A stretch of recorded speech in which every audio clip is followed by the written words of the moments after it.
You know, one of the biggest struggles English learners face is finding a method that feels both effective and natural. Many jump straight into grammar books or endless vocabulary lists, thinking that memorization alone will get them fluent. But over time, it becomes obvious that something is missing: real connection, real context, real language as it's actually used. That's where the story-based method comes in, and it's not just more enjoyable, it's actually more powerful. When we learn through stories, we connect emotionally to the language. We're not just reading or listening for the sake of practicing English. We're engaging with characters, we're following a plot, we're asking questions like, what happens next? And while our brain is focused on the events, the vocabulary and grammar slip in naturally, almost without us realizing. That's the magic. We're not forcing ourselves to study, we're experiencing the language. Take this story, for example, a brave girl and a shy man. At first glance, it might seem like a simple tale, but it holds so much depth in its language. The interactions between the two characters aren't just about what they say. They are about how they say it, the emotions behind the words, the expressions used in moments of fear, courage, hesitation, and kindness. And as you listen, you begin to absorb not just the words, but the rhythm and flow of natural English conversation. This kind of exposure trains the brain in a completely different way than textbooks do. It teaches intuition. After enough stories, you begin to just know what sounds right, even before you fully understand the grammar rule behind it. That's because our brains are wired to learn through context. Think about how children learn language. They don't start with grammar. They start with stories, repetition, emotion. They learn by hearing language used in situations that matter to them. And that's exactly what this story-based method taps into. Another thing that makes this method so effective is repetition. But the right kind of repetition. When you hear a phrase like, "She took a deep breath and walked forward," in the context of a story, you remember it. And when similar expressions appear again in different stories or situations, they become part of your active vocabulary. You no longer have to search for words in your head. They are there ready because you've felt them in action. And let's not forget the power of voice. Hearing stories spoken aloud, especially with emotion and clarity, does wonders for your pronunciation and listening skills. You start to recognize word stress, intonation, the rise and fall of English sentences. And without even trying, your speaking begins to mirror that. You speak more confidently, more fluently, not because you studied a list, but because you've heard it 100 times in a voice that made you feel something. This story, in particular, also introduces a variety of useful expressions, some formal, some casual, and some emotional. As the shy man struggles to find his words, or as the brave girl pushes forward without hesitation, we hear real, life expressions, things like "I didn't know what to say," or "You don't have to be afraid." These aren't phrases you find in most English courses, but they're exactly what you need to sound natural. And for learners at level 5, this approach hits the sweet spot. It's challenging enough to introduce new vocabulary and complex sentences, but it's still accessible. You're not overwhelmed, you're drawn in, you stay focused, and because the story is interesting, your brain doesn't want to stop. You don't have to push yourself to study. Your curiosity keeps you going. That's what makes this so powerful. It's not just about learning English. It's about living it, feeling it, experiencing it. And when that happens, something amazing shifts inside you. You stop thinking of English as a subject and start thinking of it as a skill you own, a skill you can use in real conversations, in real life, with real people. And it all starts with a simple story. Just two characters, a brave girl and a shy man, but in their story there's a world of English waiting to be discovered. Let's dive in. One of the things that makes this story so effective for learning English is the characters themselves. You're not just hearing random sentences or unrelated conversations. You're stepping into the lives of two very different people, a shy man and a courageous girl. And that contrast creates an emotional experience that draws you in, sentence by sentence. Let's start with the shy man. From the very beginning, you can feel his hesitation, not just in what he says, but in how he says it. His sentences are short. His words are careful. He pauses. He guesses himself. And all of that teaches you something powerful, not just about character development, but about how English is used when people are nervous or unsure.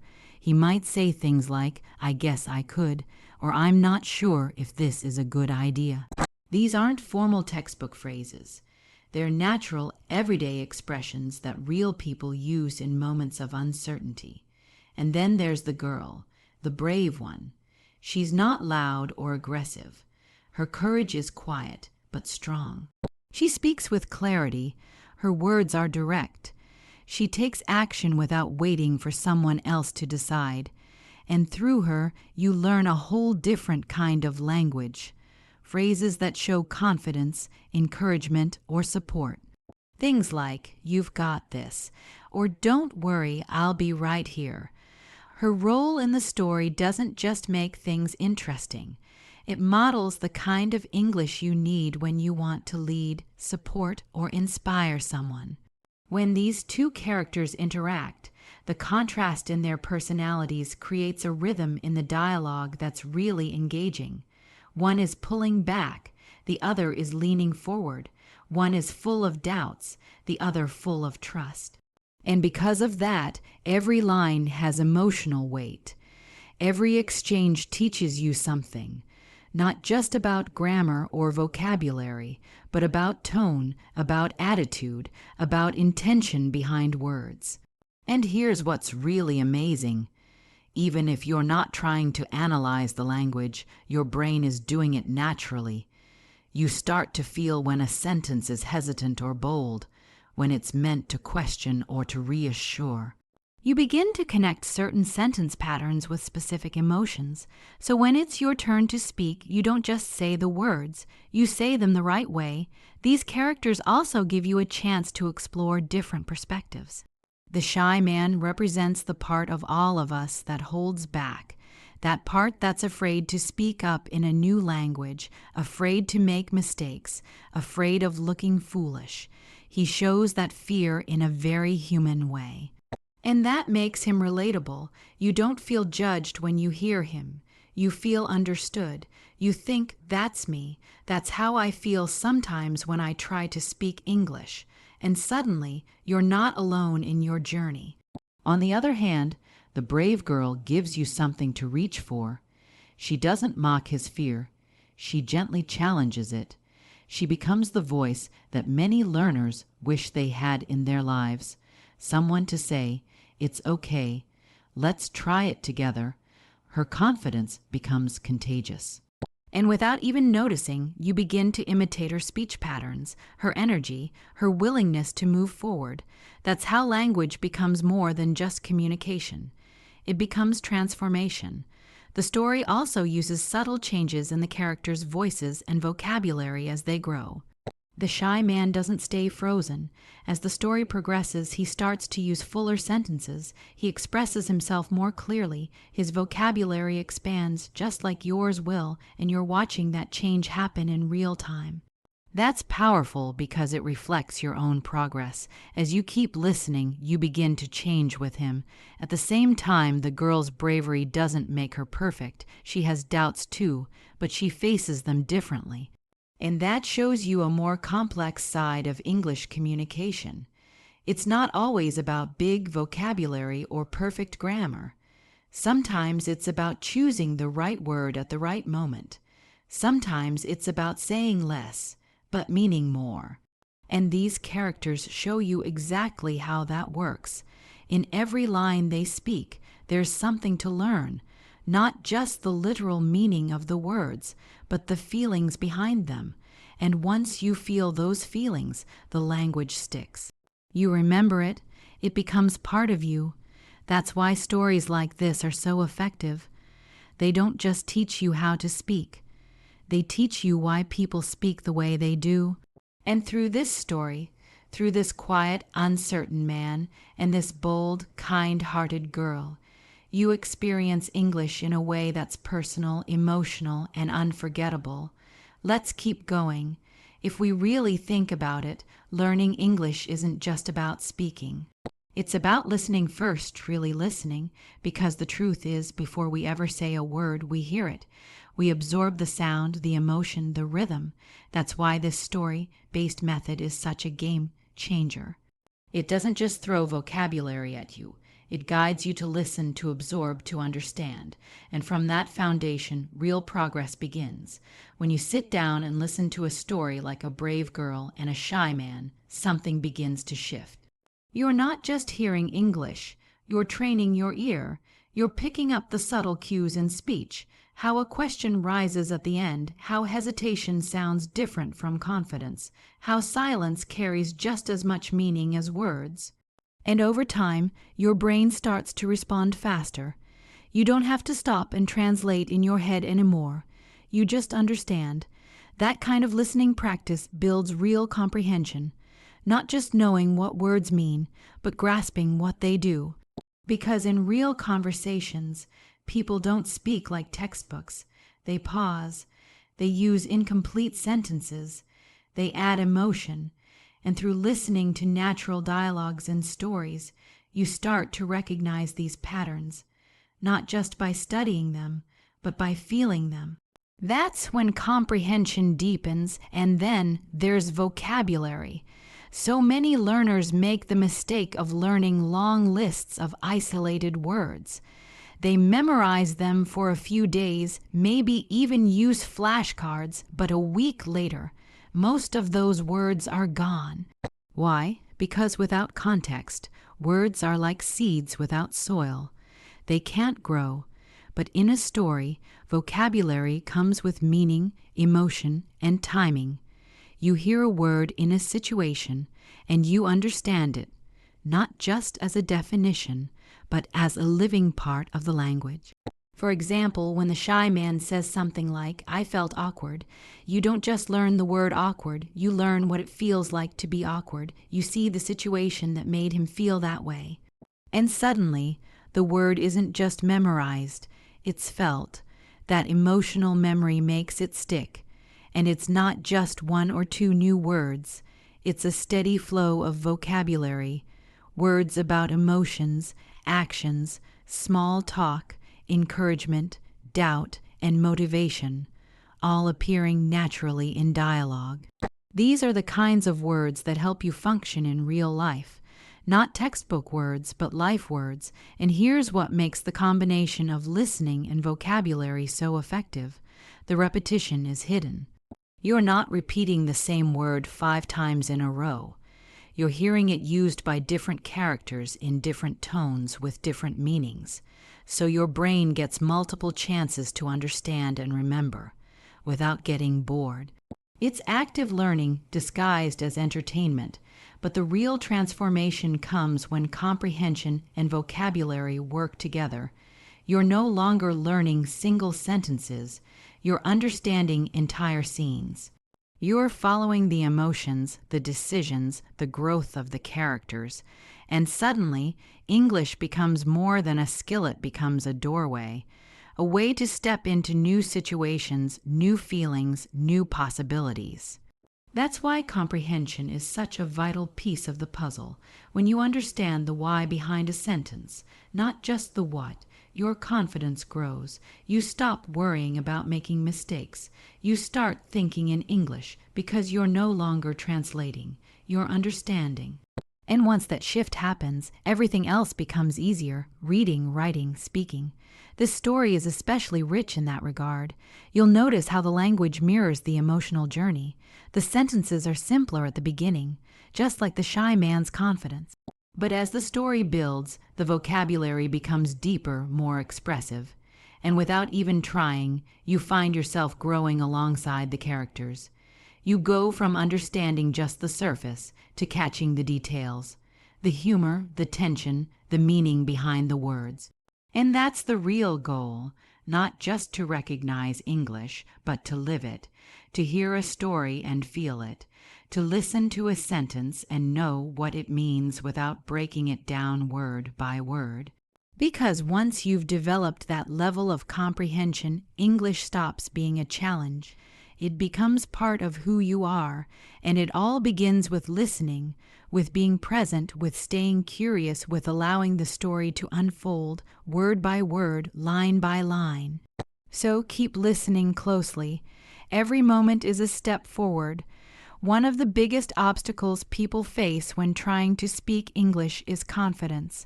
Not vocabulary, not grammar, confidence. And the reason so many learners feel stuck is because they don't hear enough real English. They study the language in theory, but when it comes time to speak, their minds go blank. Why? Because they haven't practiced the rhythm of real conversation.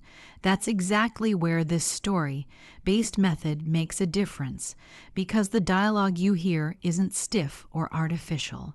It's real, life English, spoken naturally, the way people actually talk. In A Brave Girl and a Shy Man, the way the characters speak is just as important as what they say. The conversations aren't formal lectures. They're not scripted in a robotic tone. They're full of the little things that make language human: hesitations, questions, casual phrases, emotion. And that's exactly what builds speaking confidence. You begin to hear how English really flows, how people interrupt each other politely, how they show doubt, how they comfort, how they react in the moment. That kind of listening exposure teaches you what no grammar chart can. For example, when the shy man struggles to say what he feels, he doesn't speak in perfect, polished sentences. He says things like, I don't know, maybe it's not the right time, or I was going to say something, but then. These are incomplete sentences, but they're real. And guess what? That's how people speak in real life. When you hear that, you realize you don't need to speak perfectly to be understood. You just need to speak naturally. And then the girl responds in a way that shows how natural conversation really works. She doesn't lecture or correct. She listens, encourages, adds her own thoughts. Maybe she says something like, just tell me what's on your mind, or you don't have to explain everything right now. These kinds of responses teach you not only what to say, but how to be part of a real conversation. You start to feel the back and forth rhythm, and over time you stop feeling frozen when it's your turn to talk. That's the beauty of this kind of dialogue. It mirrors real life. You hear expressions you'll actually use. Phrases like "it's okay," "take your time," or "I get it," or "let's figure it out together." These are phrases you can immediately take into your own conversations. You don't have to memorize them, you feel them. And when the time comes, they come out naturally, because you've already heard them in the voice of a character you connected with. Another key part of this is tone. In traditional learning, tone is often ignored. But in real conversations, how you say something is just as important as what you say. When the girl says, "You can do this," she might say it softly, kindly, or even with a little excitement. That tone tells you how to say it yourself. And once you've heard that kind of tone again and again, you start to copy it without even realizing. Your own voice becomes more expressive, more real, and when that starts to happen, your confidence builds. Because you're no longer thinking about every word, you're speaking in full expressions, you're trusting yourself, you're using phrases you've already heard in context, and that gives you a sense of safety. You know they work. You've seen them in action. What makes this especially powerful is that these aren't high-pressure conversations. You're not forced to respond on the spot. You're listening, absorbing, getting used to how English feels in your ear and in your mind. It's like practicing with training wheels, but in a way that still feels real, and slowly your brain begins to build patterns. You recognize which phrases go where, how to start a sentence, how to finish one, how to react when someone says something emotional or uncertain or exciting. And once you've heard enough real, life dialogue, you start to believe in your own ability to join that kind of conversation. You don't have to sound perfect. You just have to be clear, authentic. You learn how to respond naturally. You stop translating in your head. You speak from memory and feeling, not from fear. That's what real stories do. They prepare you for real moments, for real conversations, for the kind of speaking that doesn't just pass a test, but builds relationships. That's the kind of English that changes lives. If there's one thing that makes a story truly stick in your mind, it's emotion. You might forget a list of vocabulary words. You might forget the exact rules of grammar. But you never forget how something made you feel. That's the real strength of emotional storytelling in learning English. It doesn't just teach, it leaves a mark. And that's exactly why this method works so well. Because when the story touches your heart, the language becomes unforgettable. In A Brave Girl and a Shy Man, the emotional journey is clear from the very beginning. You're not just hearing a story, you're watching two people change. You feel the man's hesitation, his quiet struggle to speak up, to take a step forward. You feel the girl's quiet strength, the way she encourages, supports, and believes in him without needing to say too much. And that emotional pull, that connection, is what brings every word to life. It's not just about understanding what's happening. It's about feeling it. When the shy man stays silent even though he wants to speak, you relate. You've probably had moments like that, moments when the words were ready in your mind, but your fear held them back. And when he finally does speak, when he finally says what he's been holding in, it's not just a victory for him. It's a victory for you too. You feel that breakthrough, and with it, you remember the language that helped him get there. That kind of learning goes far deeper than anything a textbook can offer. When language is tied to emotion, it doesn't feel like studying. It feels like living. You experience each phrase, each sentence as part of a bigger picture. A picture that matters, and that's what makes the vocabulary and structure stick. Not repetition alone, but meaning. True meaning. The brave girl's words are another example. She's not delivering a speech. She's speaking from the heart. She says things like, "It's okay, you don't have to be perfect," or sometimes, "Courage is quiet." Simple words, but so full of emotion. And that's what makes them powerful. You hear those lines and they stay with you, not just because of what they say, but because of what they mean. And when it's your turn to speak English, you'll find those same words coming to you, not from memory, but from emotion.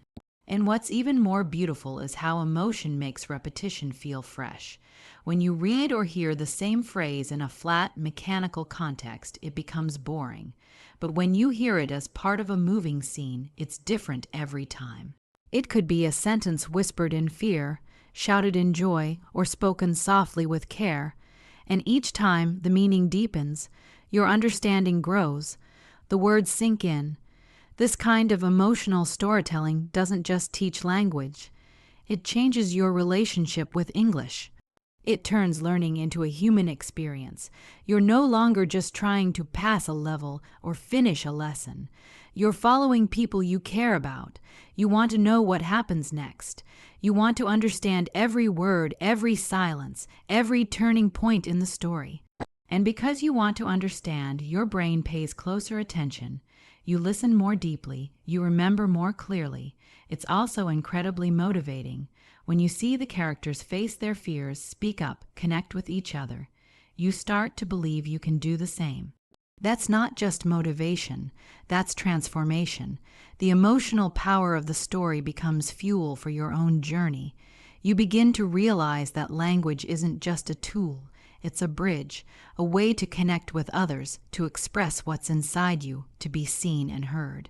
And even after the story ends, it stays with you. Maybe you'll hear a line from the girl in your head when you're about to give up. Maybe you'll remember the man's quiet courage the next time you feel nervous to speak. That's the mark of a great story. It teaches you something long after the words are over. That's why emotional storytelling is more than just a teaching method. It's a memory anchor. It makes the language personal. And when language becomes personal, it becomes permanent. You don't just learn English, you carry it with you. What makes this story especially effective is that it's designed for intermediate learners, those who already know the basics but still struggle to use English with ease and confidence. And that's such an important stage in language learning, because at this point, you're not starting from zero. You already understand common words. You've studied grammar rules. You can read and write simple sentences. But even with all of that knowledge, real fluency still feels just out of reach, and that's where the right kind of story makes all the difference. This isn't a story that's too easy, where every sentence is something you've heard 100 times before. And it's not too advanced either, filled with academic vocabulary or complex structures that leave you feeling lost. It sits right in the middle, where you understand enough to follow the story, but you're also constantly being challenged to grow. And that balance is key, because when the material is too simple, you stop paying attention. Your brain tunes out. But when it's just challenging enough, when you hear a word you almost know, or a phrase that's just beyond your comfort zone, your brain lights up. It leans in. It tries to connect the dots. And that's exactly what this Level 5 content is designed to do. It keeps you engaged. It keeps you thinking.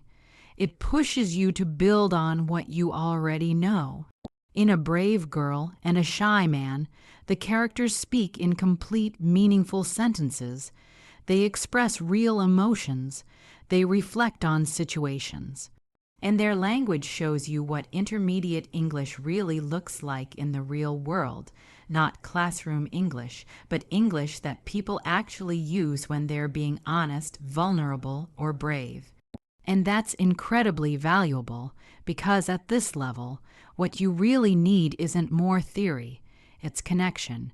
You need to feel the words. You need to see how they live in real conversations. Another thing that makes this level perfect is that it introduces natural structures without overwhelming you. You hear things like, "I was about to say something," or "if I had known, I would have done it differently." These aren't beginner phrases, but they're not so advanced that they confuse you. They're useful, practical, real, and they appear in a story where their meaning is clear from context. So even if you've never seen the structure before, you understand what it means. And that's how real learning happens, not through memorization, but through experience. The pacing of the dialogue also supports intermediate learners. The speech is clear but not slow. The pauses are natural. The expressions are familiar, but with just enough newness to expand your vocabulary. You're learning in every moment, but it doesn't feel like studying. It feels like watching a meaningful story unfold, and that's exactly the kind of learning that lasts. And let's talk about confidence, because that's often what separates intermediate learners from fluent speakers. At this level, you already know more than you think, but fear holds you back. Fear of using the wrong word, fear of forgetting a phrase, fear of making a mistake. And what this story gives you is not just language. It gives you emotional permission. It shows you characters who aren't perfect, who hesitate, who find their voices one word at a time. And that mirrors your journey. You start to realize that fluency isn't about perfection. It's about flow, about being able to express yourself even when you don't know every word, about trusting that you'll be understood. And that's exactly what this kind of level 5 content is crafted to do, help you build that trust in yourself. There's also something really powerful about repetition at this stage, but not boring repetition. Natural repetition. In this story, you'll hear certain phrases repeated in different ways. First by one character, then by another, then again in a new situation. And with each repetition, your understanding deepens. You begin to recognize the pattern, you begin to predict what might come next, and that's the moment when English stops being foreign. It starts to feel familiar. At the intermediate level, your brain is ready for this kind of learning. You don't need to be spoon-fed every rule. You're ready to notice patterns, to make connections, to learn through context. And that's why a story like this is so effective. It meets you right where you are and gently pushes you forward. So if you've ever felt stuck between beginner and fluent, like you're floating in the middle without a clear path, this kind of story gives you that path, one sentence at a time, one feeling at a time. And before you know it, the words you're hearing begin to sound like words you could say. Thank you for joining this journey through story, emotion, and real life English. Keep listening, keep feeling, and let the language grow with you, one story at a time. Until next time, stay curious, stay confident, and never stop learning.